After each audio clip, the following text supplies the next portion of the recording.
जिन लोगों को online game खेलने का शौक है, जो एक दिन में करोड़पति बनने का सपना देखते हैं, जो लोग दिन रात बस टीम बनाकर गेम खेलते रहते हैं, उनको सरकार ने ऐसा झटका दिया है कि गेम खेलने वाले लोग इस खबर को सुनकर हैरान रह जाएंगे। वही माँ बाप जो परेशान रहते थे कि उनका बेटा कुछ काम नहीं करता है, दिन रात बस गेम में ही जुटा रहता है, ऐसे लोगों के लिए राहत वाली खबर है।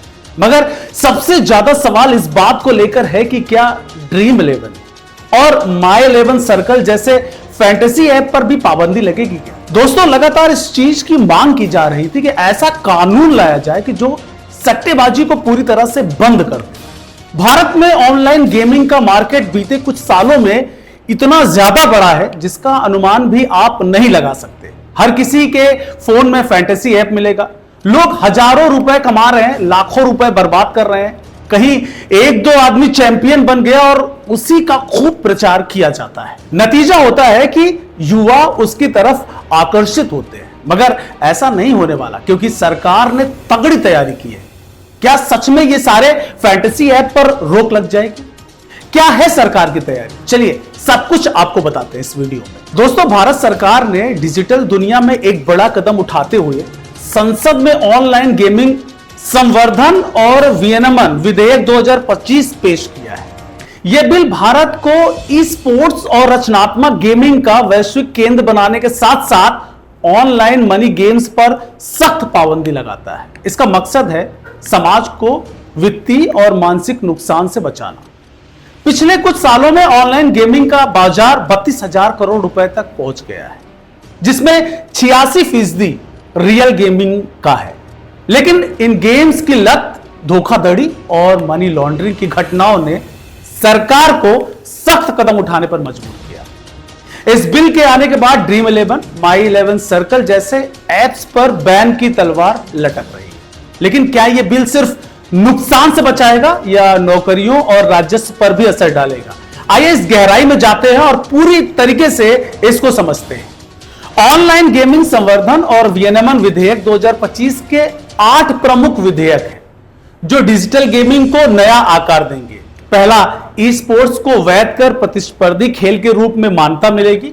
खेल मंत्रालय ई स्पोर्ट्स के लिए प्रशिक्षण अकादमियां, रिसर्च सेंटर और टेक्नोलॉजी प्लेटफॉर्म को बनाएगा। दूसरा, सोशल और शैक्षिक गेम्स जैसे लूडो, कैंडी क्रश और बीजीएमआई को बढ़ावा मिलेगा। ये गेम्स मनोरंजन, शिक्षा और सांस्कृतिक मूल्यों को बढ़ाएंगे। तीसरा, प्रस्तावित विधेयक में ऑनलाइन मनी गेम्स चाहे स्किल बेस्ड हो या लक बेस्ड, जैसे कि fantasy sports, poker, rummy, lottery पर पूरी तरह से बैन लगेगा।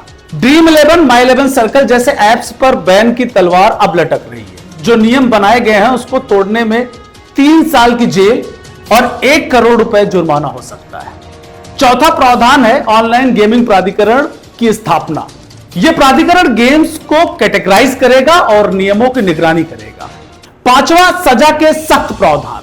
मनी गेम्स चलाने वालों को 3 साल की जेल या 1 करोड़ का जुर्माना और विज्ञापन देने वालों को 2 साल की जेल या 50 लाख रुपए का जुर्माना हो सकता है।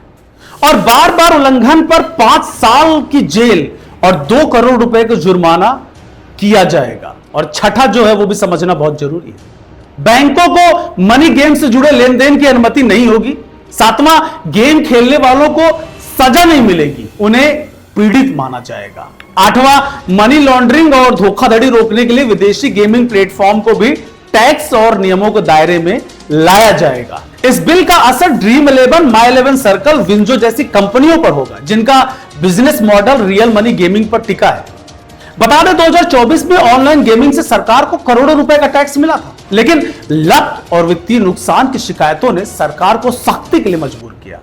मगर यह बहुत अच्छा कदम भी लोग मान रहे हैं। कुल मिलाकर दोस्तों, ऑनलाइन गेमिंग संवर्धन और विनियमन विधेयक 2025 भारत की डिजिटल दुनिया में क्रांति लाने जा रहा है।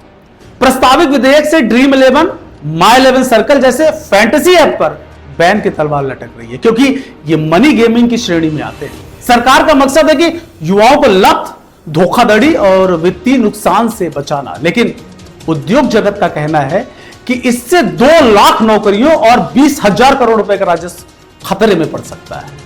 ऑल इंडिया गेमिंग फेडरेशन ने गृह मंत्री अमित शाह से पुनर्विचार की मांग की है। सवाल यह है कि क्या यह बिल समाज को बचाएगा या डिजिटल अर्थव्यवस्था को झटका देगा। इस पर आपकी क्या राय है, कमेंट करके जरूर बताएं।